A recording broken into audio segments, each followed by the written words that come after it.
Breathe comfortably. If long breathing feels good, try long breathing. If short breathing feels good, try short breathing. If you're not sure, you can experiment. Try long breathing for a while and then compare it to short breathing. Deep, shallow, heavy, light. Adjust the dials on your breath to get to the right combination. And if the right combination continues to feel good, keep it up. If it changes, then you can change the rhythm. Try to keep on top of things right here. Give yourself something to get interested in right here. The mind tends to wander around. It looks at this thing, looks at that. It's like somebody at the edge of the ocean picking up a shell. It looks at the shell and decides it's not as pretty as you thought. You throw that away, you find another one, find another one. It just keeps going, going, going. Here the Buddha is saying, if you really want to see something important, in other words, your mind in action, you've got to get it to stay. So have it stay with the breath. Get the breath comfortable.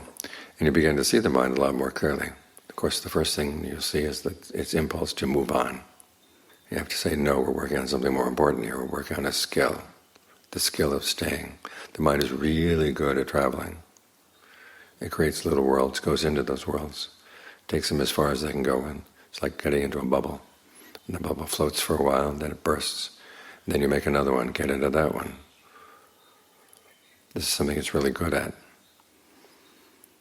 So you want to make it good at something else, which is this staying in place. So it can see itself clearly. Because when you're in the bubble, you're fascinated by the colors of the bubble. You're fascinated by what you can see of the world outside. But you don't see this process. How do you make these bubbles in the mind? The Buddha lays it all out in a lot of detail.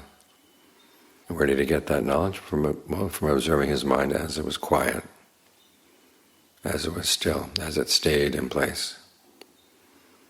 So get some practice in staying in place with a sense of well-being. If you force the mind down, just trap it without giving it something pleasant, it's going to rebel. The Buddha's image is of training a wild elephant. You get the wild elephant out of the forest, bring it into the city, tie it to a post, and it's going to pull and pull and pull, and it's going to be miserable for a while. But you don't just let it stay miserable. You try to feed it good food, speak to it in kind words, even play music for it. When the elephant finally agrees that being in the city does have its advantages, then it's going to be willing to stay. Same way with the mind. When you see that there is pleasure to be found in staying, then it's going to be more likely to stay. So work on developing that sense of pleasure. Pleasure in the breath, realizing that this is the force of life. And if it's going to be good for the body, you have to have it open and wide throughout the whole body. Then pleasure in the mind, realizing that you're having a chance to get to know yourself really well. Here you've been traveling through who knows how many lifetimes, and you still don't know yourself. You think that would be the one thing we'd know better than anything else is the mind. But for most people it's unknown territory, like those old maps of the world, where they had the coastlines in detail, but big white spaces in the middle of the continents.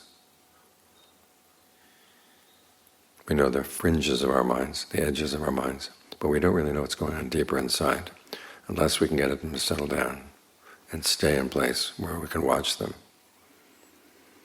So try to get good at staying. You've been good at traveling around for all this time. Work on this extra skill. Then you begin to understand why the mind likes to travel, and how it can travel in ways that are actually helpful, and how it's been traveling in lots of ways that are not so helpful. And learn how to stop that. So get to know your mind by keeping it right here.